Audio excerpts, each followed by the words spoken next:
help is provided by veterinarians, they are unbalanced. And so you're not meeting your pet's nutritional needs. There is an awesome resource online called balanceit.com where you can pick different proteins and different carbs and different fats and vegetables and fruits, and it'll tell you if it's balanced and it'll tell you what you need to balance it.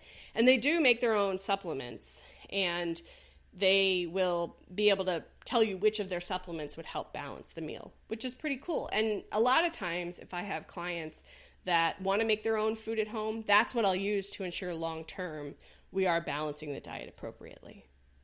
The last thing about diet is a sudden disinterest in food. So your pet's eating it great, and then all of a sudden, for a day, day and a half, 2 days, they're not as interested in the diet. There's usually a reason. So don't just say, they get bored, they don't like to eat it. Now I personally believe there are some cats that are really picky and they just like different foods. So if your pet is all of a sudden not interested in food, just talk to your vet. Because it could be a clue that there's something else going on that you just can't see on the outside. The last veterinary hack topic for this podcast is going to be home care tips. So again, these are things that we try and do at home to help our pet that may or may not unknowingly be truly helpful. So the first one is scissors when cutting out mats. You don't want to use scissors when you cut out mats because you can cut the skin super, super easy, especially in older cats and older dogs. And when I was, I feel like everything started to happen when I was 9. I was out in California visiting my grandmother, and at that point, you tell everyone, I'm going to be a veterinarian. And she had this super old, frail poodle, and it had a mat, and she asked me to help cut the mat out.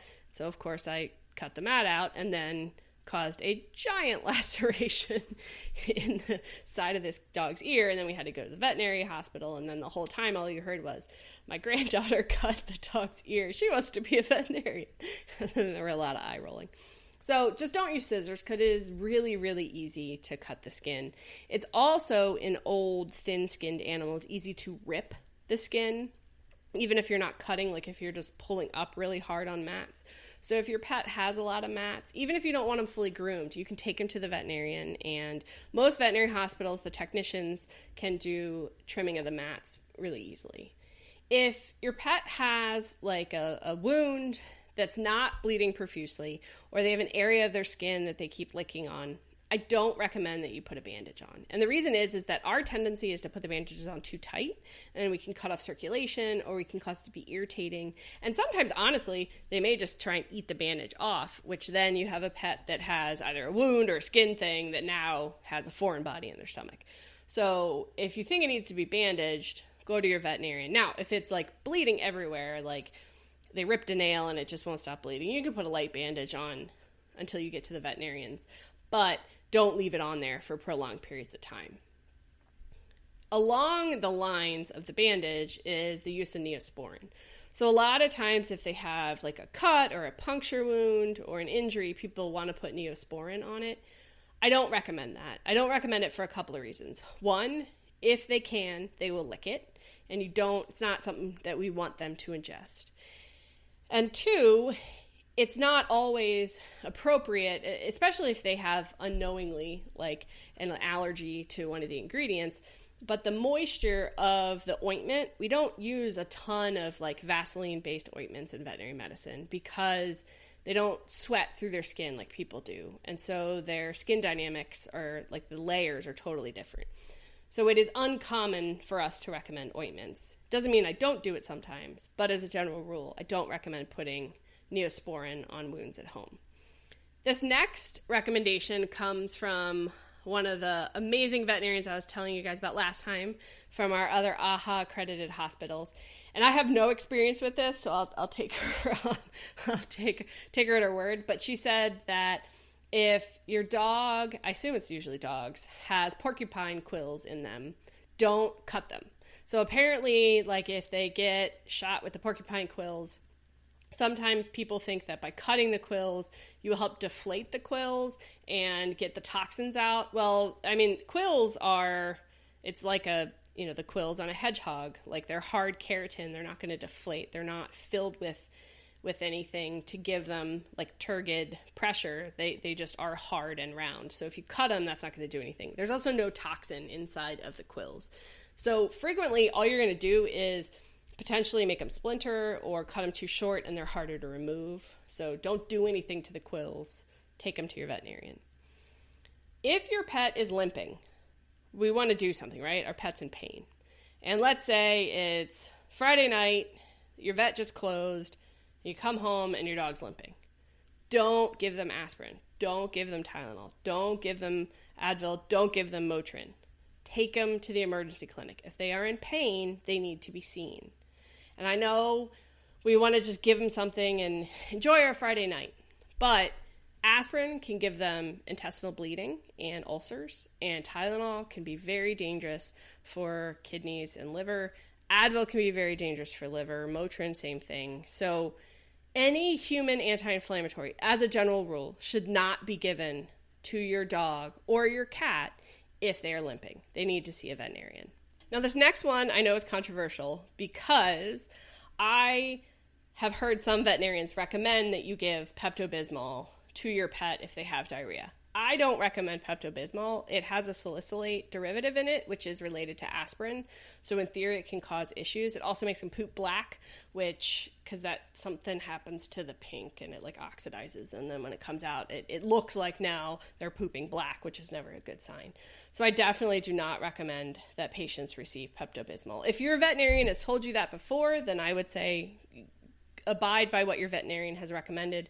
But as a general rule, I personally don't recommend Pepto-Bismol. I also don't recommend Imodium. And the reason is that the goal of Imodium is to slow down the gut and basically freeze it, right? So it's not spasming and you're not shooting diarrhea.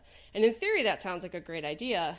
But if you have an overgrowth of bacteria in an inflamed gut and you slow it down, the bacteria that comprises that poop or that diarrhea can actually, in a slowed down, inflamed gut, migrate out of the gut into the bloodstream, into the liver, and cause a lot more problems and make them feel sicker. So that is why I do not recommend giving Imodium. Now again, some veterinarians do, and they have very specific dosages and directions for it. So talk to your veterinarian about it. But as a general rule, don't give Pepto, don't give Imodium without talking to your vet.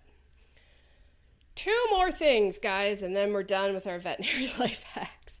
So if your dog has dirty ears or dirty fur and you want to bathe them or clean the ears, I recommend you use veterinary-approved products. I don't recommend that you make ear cleaner. And the reason is that unless you get like the acid completely correct in those ear cleaners, they can be really, really irritating and actually damage the lining of the ear and create more of an infection. And a lot of people will want to add essential oils or add other things to shampoo.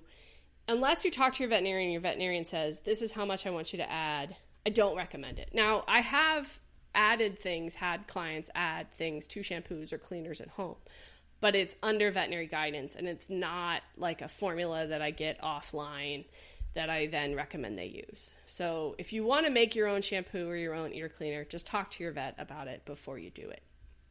The last tip has to do with wounds as well. And this is what we think about when we want to clean wounds. So if you're anything like me, when you were little and you scraped your knee, the first thing your mom did was pour hydrogen peroxide all over it. And, the bubbling means it's working. I do not recommend that you use hydrogen peroxide for your pet's wounds. It is actually cytotoxic, so it kills cells, and that's part of how it kills bacteria, right? And so it can hurt healing. And so if you use too much or you over douse it, one, it stings, and dogs and cats don't really understand that something stings, and they may try and bite, or they may just get their feelings hurt. But 2, you can potentially damage the skin. So it's better if it's a wound and you can get to a veterinary clinic, go to your veterinary clinic, have them clean it. If you can't get to your veterinary clinic quickly, you can call a local emergency clinic if your vet's office is closed, or call your vet and they'll tell you how to properly clean the wound at home. And sometimes it's just honestly using water and a sprayer. But again, don't just dump a bunch of hydrogen peroxide on there because that can be really irritating. So that completes, you guys made it. It completes part 2 of our veterinary life hacks. I hope this was helpful and interesting and provided some people with some ideas. And if there's any things that I missed or there's any topics you guys have questions about, just let me know. And again, thank you so much to the other veterinarians at the AHA accredited hospitals. I really, really appreciate you contributing ideas and helping me come up with these veterinary life hacks. Don't leave just yet. We've got 2 pet tales for you. We're going to talk about Otis, the German Shorthaired Pointer, and Cookie, the mixed breed. This is the story of how we got Otis when we adopted him. And we went to Pointer Rescue, and he was in a foster home. And we got into the house, and the woman opened up the cage or crate that Otis was in. And Otis jumped out and ran over to my husband, jumped up in his lap, and laid his head on my husband's shoulder, and my husband just looked over at me and said, "We're not leaving without this dog."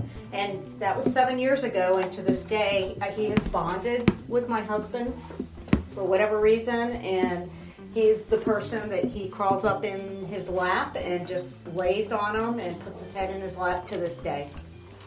That's my Odie Buddy story. Aw, Otis. Cool. Thank you for sharing. He doesn't do that with anybody else. He done with me. He'll put his head in my lap, but he doesn't do that full body thing. Yeah? He just did that for some reason. Just connected with my husband. That's pretty cool. It really was, because I really wanted him. And when my husband said, "We're not leaving without this dog," I was like, "Yay!"